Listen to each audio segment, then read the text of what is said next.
Hola, ¿qué tal amigos? Muy buenas tardes por Centroamérica. Hoy, junio 24, son las 6:02, pero por el Perú, desde donde está el escritor e investigador Luis Nieto, son las 5:02. Gracias por estar en el www.radiovictoriagt.com, pero también en Radio Dignidad de Honduras, en alcarajo.org de Colombia, también en Minca Comunicaciones Argentina, en Aviala Soberana, que tiene también alcance a nivel del continente, Codeca Guatemala, Juventud Plurinacional y la página de Ollantay. Estamos esta tarde para poder dialogar sobre realidades y horizontes de los pueblos cusqueños. ¿Y por qué abordamos esta temática? Hoy, 24 de junio, desde 1930, Augusto Leguía estableció el 24 de junio como Día del Indio, luego con la reforma agraria de 1969.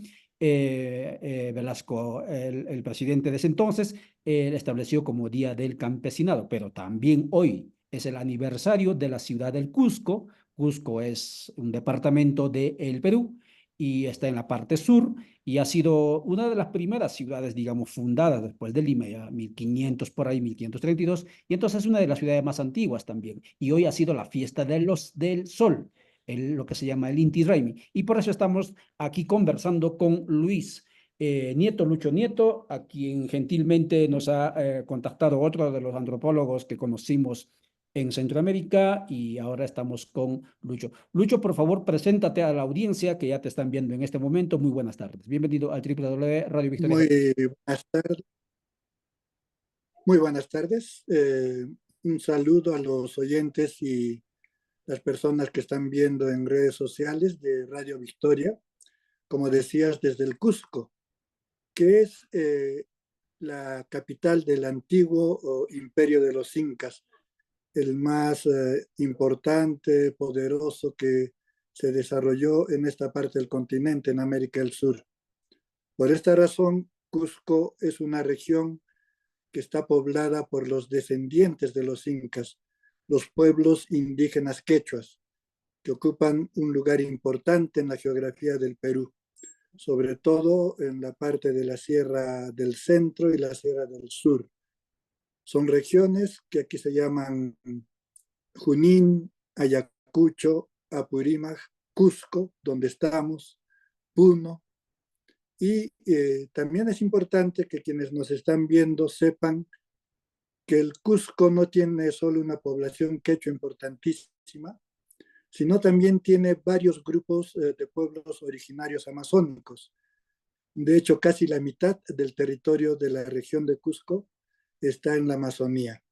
Estos pueblos, solo voy a mencionar los más importantes, son el Matziguenca, el Ashaninka, el Jarakbut, el Yine.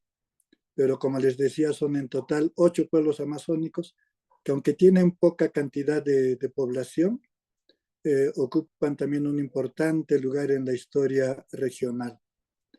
Creo que esa podría ser la presentación. Brillante presentación, estimado Luis. Y entonces en el Perú existen 54 pueblos y reconocidos oficialmente según el Estado Bicentenario del Perú.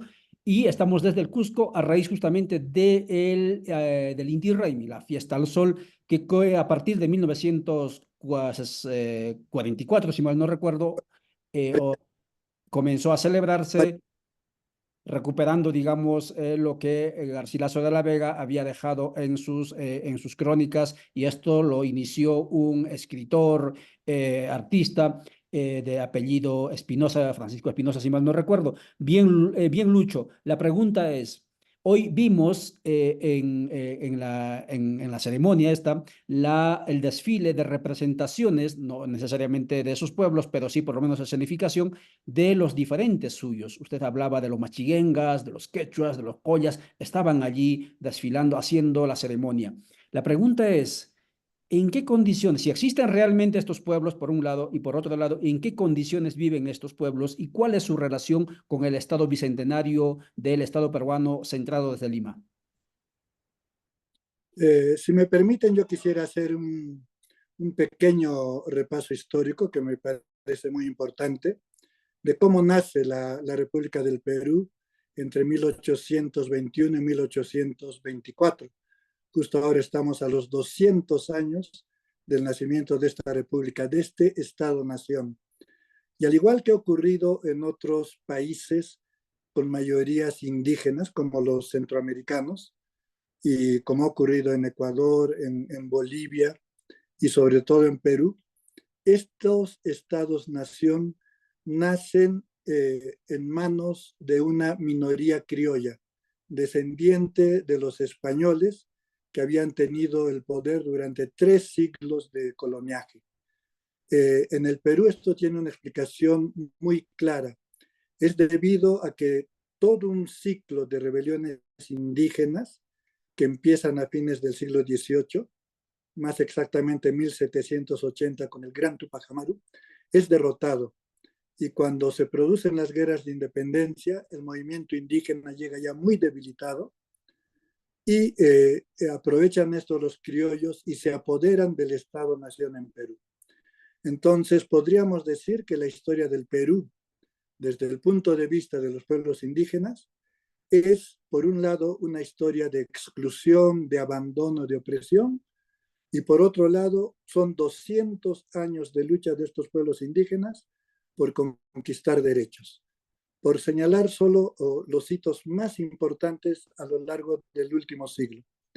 A comienzos del siglo XX se da un ciclo de rebeliones indígenas acá en la región de Cusco y en la vecina región de Puno en contra de la explotación de los hacendados. Y esto genera políticas indígenas, por ejemplo, del presidente Leguía que mencionaste en la introducción.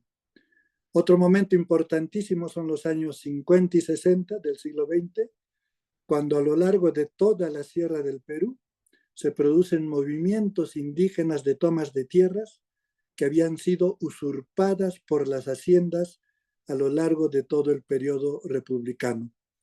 Estos movimientos de tomas de tierras a la larga conducen a que en 1969, durante el gobierno de Velasco Alvarado, que también has mencionado, un militar reformista, se dé una ley de reforma agraria, que en Perú es importante por 2 razones. La primera, con esta ley termina el sistema de hacienda. Y la segunda, que es mucho más gravitante, que finalmente termina el sistema de servidumbre.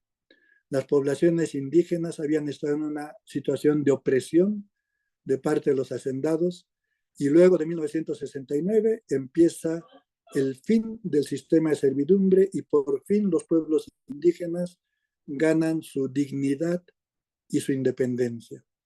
Un hito importantísimo también es 1989, cuando en Perú hay una nueva asamblea constituyente. Estamos hablando de hace menos de 50 años. Y esta asamblea constituyente, por primera vez en la historia del Perú, les concede derecho a voto a las poblaciones indígenas, que estaban privadas de ese derecho por su condición de analfabetismo.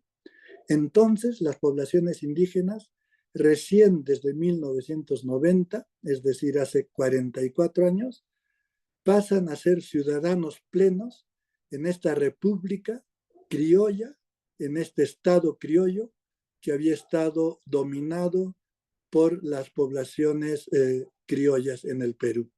Creo que eso es lo más importante para conocer en torno a pueblos indígenas y bicentenario en el Perú. Muchísimas gracias por ese detalle de resumir en un arco histórico tan amplio, pero tan conciso y preciso, estimado Luis. Pero volviendo al tema, ¿en qué realidades en este momento, 200 años después de la vigencia de la República Peruana, se encuentran los pueblos a nivel general, por un lado, y por otro lado, aunque usted ya nos mencionó que ya son ciudadanos plenos, que si todavía existen algunos derechos establecidos a nivel internacional por ejercer o ser reconocidos en el Perú? En este punto me parece muy importante hacer más bien un repaso de los últimos 20 años del siglo XXI en relación a pueblos indígenas. Y lo que vemos es que, por decirlo en una sola frase, estos pueblos han pasado del reclamo por la tierra y en general los recursos, la tierra y el agua, porque eran pueblos que básicamente vivían de la agricultura, al reclamo por el territorio, es decir, a buscar una representación política importante y a tratar de proponer un nuevo pacto social y una refundación de la República del Perú. Decía que hagamos un breve repaso. ¿En qué se nota esto? En los últimos procesos electorales que ha habido en Perú, se ha notado que las poblaciones indígenas que yo ya mencioné, de la Sierra Central y de la Sierra Sur del Perú, es decir, vuelvo a repetir, las regiones de Junín, de Ayacucho, de Apurímac, del Cusco, donde ahora estamos, de Puno, que es fronteriza con Bolivia, han votado siempre en estos procesos electorales por candidatos que ofrecían políticas en favor de las poblaciones indígenas. Fue el caso muy notorio de Ollanta Humala, del Partido Nacionalista, y en las últimas elecciones, el 2021, de Pedro Castillo, un maestro de origen indígena y rural del norte del Perú, de la región de Cajamarca, que recibió el apoyo mayoritario de las poblaciones indígenas del sur del Perú, al extremo de que en muchos lugares pequeños, ciudades pequeñas, capitales de distrito, el 100% de los votos iba a Pedro Castillo y no a otros candidatos. Entonces, lo que hemos visto en el Perú luego es que los sectores criollos del Perú, que son los dueños del poder, que tienen el poder de los más grandes grupos económicos y de los medios de comunicación más importantes, empezaron todo un proceso para traerse abajo a Castillo con las herramientas que brinda una constitución que no está bien diseñada, con algo que llamamos proceso de vacancia, que mediante una votación en el Congreso se puede destituir al presidente de la República. Y finalmente, con este acoso sistemático contra Castillo, consiguen que en diciembre de 2021 Pedro Castillo intente dar un golpe de Estado, un autogolpe de Estado para disolver el Congreso y que sea destituido de la presidencia. Y acá ocurre un hecho que adquiere ribetes históricos. Los sectores indígenas encabezan desde diciembre del 2022, enero, febrero, marzo del 2023, numerosísimas protestas en contra del nuevo gobierno de Dina Boluarte y en contra del Congreso, pidiendo la renuncia de Dina Boluarte, pidiendo la disolución del Congreso, pidiendo nuevas elecciones, y estas protestas son reprimidas, masacradas, con un altísimo costo en vidas humanas, 50 personas que de acuerdo a los organismos internacionales de derechos humanos han sido prácticamente ejecutados por las fuerzas del orden, centenares de heridos, muchos de ellos de gravedad, y es con este altísimo costo social que se logró reprimir estas protestas.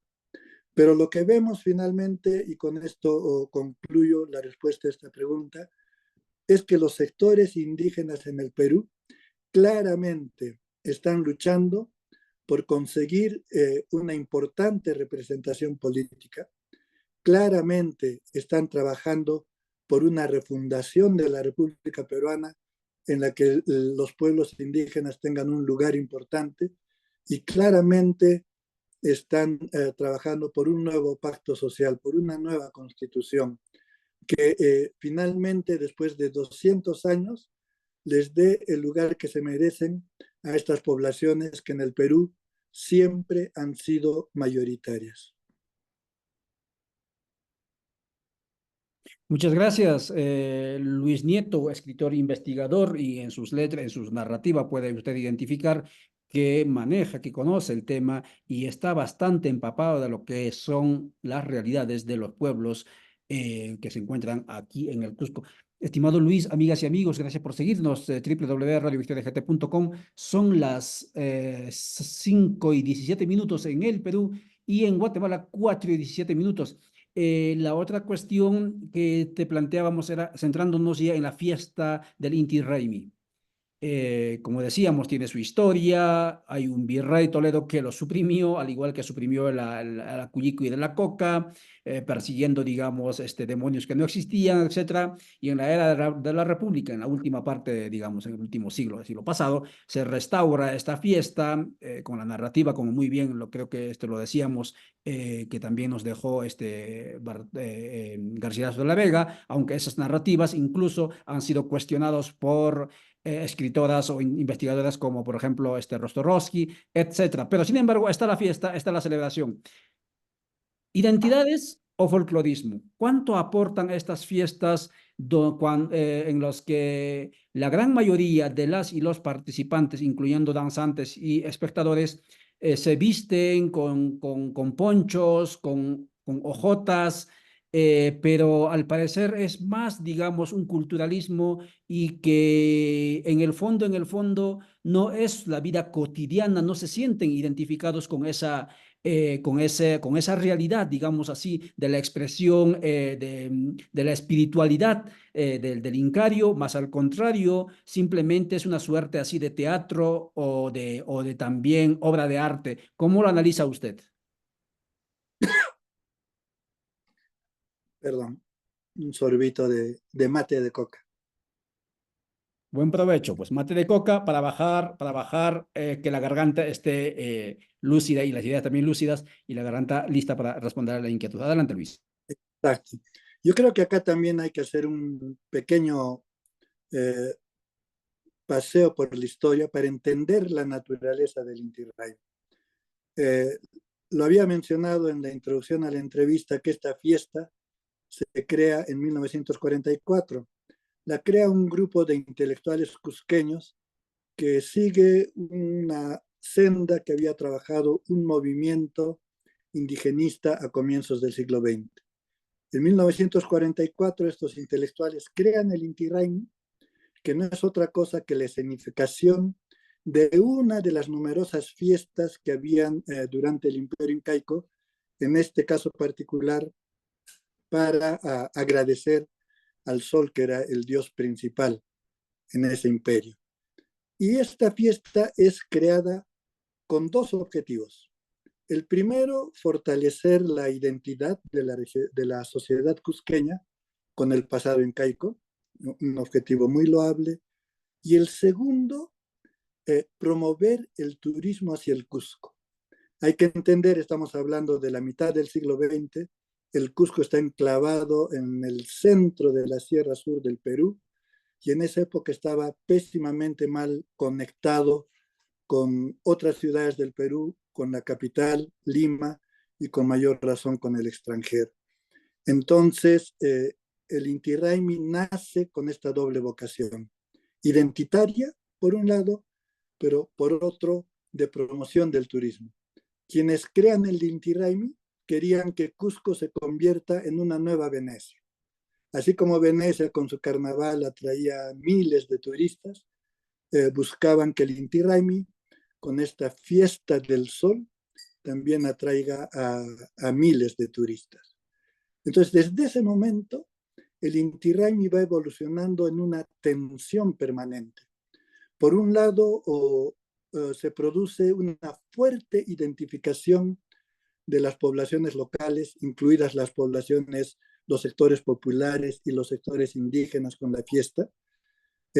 Rápidamente, esta fiesta que se significa en Sacsayhuamán, el sitio incaico más imponente que está justo encima de la ciudad del Cusco, caminando a 15, 20 minutos, eh, atrae a poblaciones de toda la región, atrae a bailarines de toda la región, atrae a músicos de toda la región, ¿no? Entonces, rápidamente gana un arraigo popular e indígena. Pero al mismo tiempo, y por eso hablo de tensión, la sociedad local, los empresarios locales, los intelectuales locales, la prensa local, empieza este trabajo de promover el turismo en Cusco. Y el Inti Raymi se convierte con el tiempo en uno de los actos centrales de promoción del turismo. Y a medida que va pasando el tiempo, incluso se crea una empresa especial, se llama la Empresa Municipal de Festejos del Cusco, MUFEC, para organizar esta fiesta, promoverla a nivel nacional e internacional. Y lo que ocurre ahora, estamos en un momento en que esta tensión se agudiza. Por un lado, por el lado identitario, han surgido fiestas similares en otros lugares del Cusco. Por ejemplo, la recreación de la fundación mítica del Imperio Incaico, la leyenda de los hermanos Ayar, 4 hermanos que salen de unas cuevas en un lugar cercano a Cusco. O la rebelión de Manco Inca en Vilcabamba en contra de ese virrey Toledo que mencionabas unos minutos antes. O el Festival de Rachi, un festival folclórico en las ruinas, en los restos de Huiracocha, imponentes restos arqueológicos a 100 kilómetros al sur del Cusco, donde todas estas expresiones folclóricas de los pueblos indígenas han encontrado un lugar donde desarrollarse, ¿no? Entonces, el lado identitario sigue siendo muy fuerte, pero por otro lado, en la sociedad local, en la sociedad cusqueña, en este Cusco, antigua capital del imperio, la instrumentalización de esta fiesta para solamente favorecer a los empresarios turísticos está ganando también mucho espacio. Y si volvemos al estallido social de hace un año y medio, allí vimos un asunto horrible y condenable. La gente vinculada al turismo en el Cusco reaccionó en contra de las protestas de los sectores indígenas que organizaban estas movilizaciones y reaccionaron de una manera absolutamente racista y absolutamente condenable. A la gente que venía a la ciudad, porque venían marchas de todas las provincias de esta región hacia la capital, que es Cusco, la recibían con gritos de indio de mierda, regresa a tu pueblo, estás perjudicando el turismo. Entonces, yo creo que al día de hoy se vive esta polarización, esta tensión entre un Inti Raymi con una carga identitaria que ayuda a fortalecer la identidad de los pueblos indígenas, pero por otro lado un Inti Raymi que solo es una significación teatral para favorecer los intereses económicos de los sectores vinculados a la actividad turística. Muchísimas gracias por graficar de esa manera esa realidad contrastante, pero al mismo tiempo también desafiante, esa esquizofrenia, digamos así, de alguna manera antropológica que se vive especialmente en la zona urbana y especialmente en el sector, digamos, del emprendedurismo, de la industria del turismo.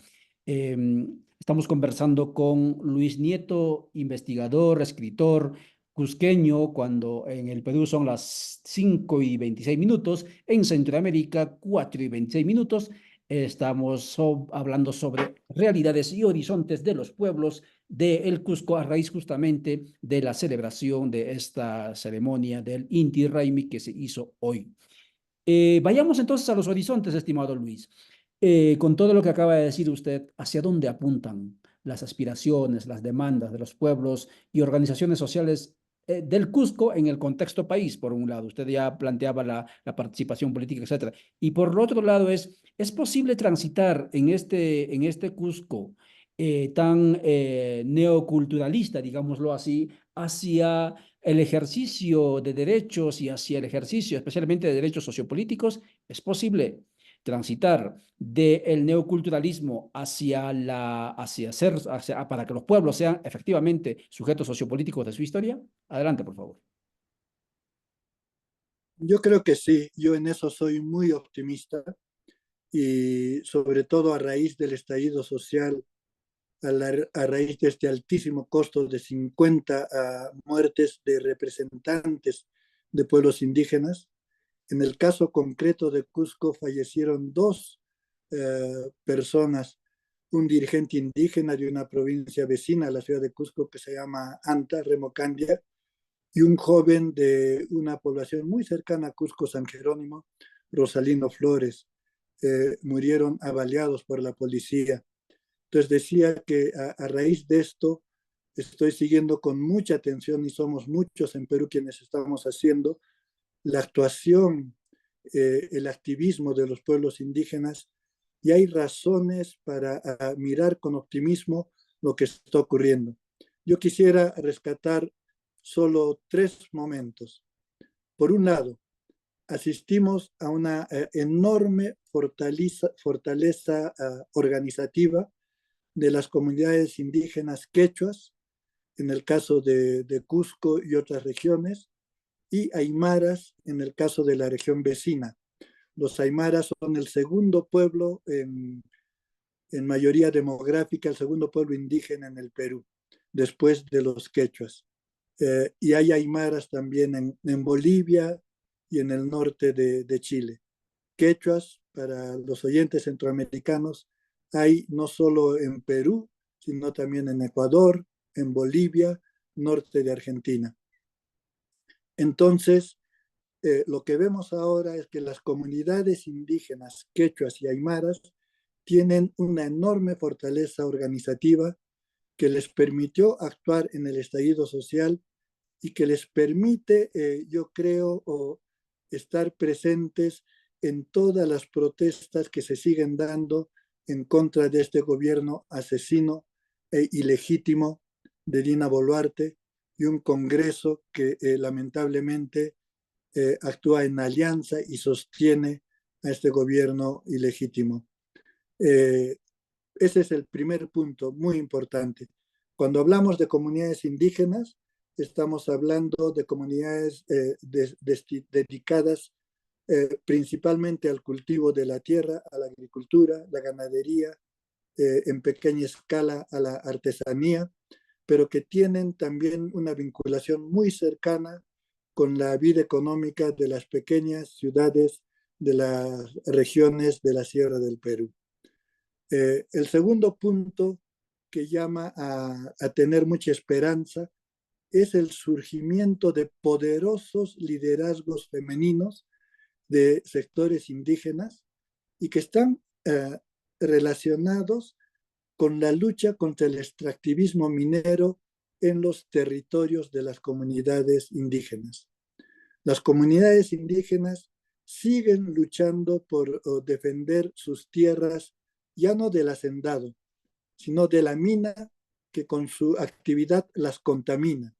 Y no solo es la defensa de la tierra, sino también de otros recursos, como el agua principalmente, que sufre la contaminación por culpa de la actividad minera. Y es en este campo de la lucha por defensa del territorio y de los recursos que están surgiendo líderes indígenas, quechuas, aymaras y amazónicas que están marcando la pauta en la lucha contra el extractivismo que no respeta ni el medio ambiente ni respeta los derechos de las poblaciones indígenas.